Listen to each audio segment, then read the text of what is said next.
मगरबी बंगाल में बीजेपी के सदर दिलीप घोष ने गौकुशी और बीफ खाने को मुतनब्बे किया है। बुर्दवान में एक प्रोग्राम से खिताब करते हुए दिलीप घोष ने कहा कि गाय माता है और हर कोई इसके साथ बुरा बर्ताव करता है तो इसके साथ भी वैसा ही सलूक किया जाएगा।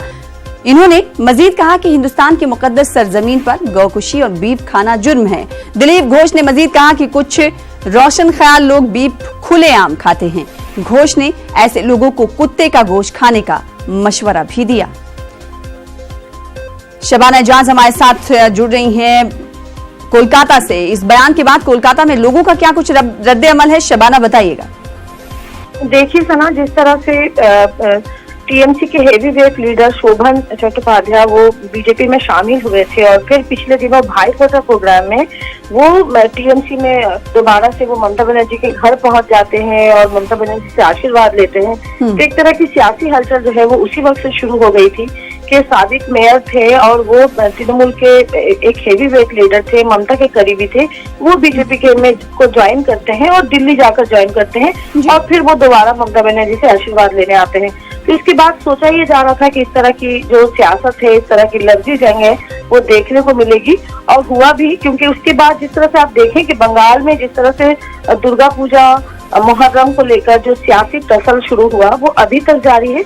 लेकिन अब इस मामले में एक फर्क नजर आया है कि अब खाने पीने को लेकर बंगाल में भी सड़क पर उतरकर सियासत की जा रही है। अब सबसे अहम बात होगा कि ममता बनर्जी ने इस मामले में चुप्पी साधी है। अब देखना यह है कि वो इस मामले में क्या कहती है, क्योंकि ममता बनर्जी बीजेपी के खिलाफ जिस तरह से वो अपने सख्त लेवल के लिए जानी जाती है, उसके बाद अब निगाहें इसी तरफ होगी कि ममता बनर्जी इस मामले में क्या कहती है।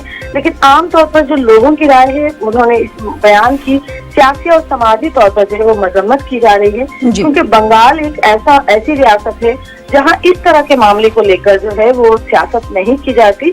आप देखें कि खाने पीने को लेकर मुल्क के दीगर रियासतों में भी बहुत कुछ हुआ है, लेकिन बंगाल में उसकी झलक जो है वो देखने को नहीं मिली। अब यही नजर लगी हुई है कि मगरबी बंगाल की वजीर आला इस ताल्लुक से क्या कुछ कहते हुए नजर आएंगे। बेहद शुक्रिया हमारे साथ जुड़ने के लिए, तफसील फराहम करने के लिए शबाना। मोदी हुकूमत के खिलाफ आज से कांग्रेस मुल्क भर में एहतजाज करेगी। एहतजाज 15 दिनों तक जारी रहेगा। इस दौरान कांग्रेस तमाम रियासतों की दारुल हुकूमत और अजला में मरकजी हुकूमत की स्कीमों की मुखालिफत करेगी, जिसमें मुल्क की मईशत, बेरोजगारी, किसानों के मसाइल, महंगाई और खराब बैंकिंग निजाम शामिल हैं। इस ताल्लुक से मुल्क के तमाम अजला में कांग्रेस की प्रेस कॉन्फ्रेंस भी होगी। तो ग्राफिक्स के जरिए आपको बताते हैं कि कांग्रेस का आखिर इस एहतजाज का मकसद क्या है। 5 नवंबर से 15 नवंबर तक यह एहतजाज कांग्रेस मुल्क गिर सतह पर करेगी। मुल्क गिर सतह पर कांग्रेस का एहतजाज देखा जाएगा। मरकज की पॉलिसियों के खिलाफ यह एहतजाज है, जिसमें मईशत, ज़राअत और बेरोजगारी के मसाइल पर एहतजाज किया जाना शामिल है।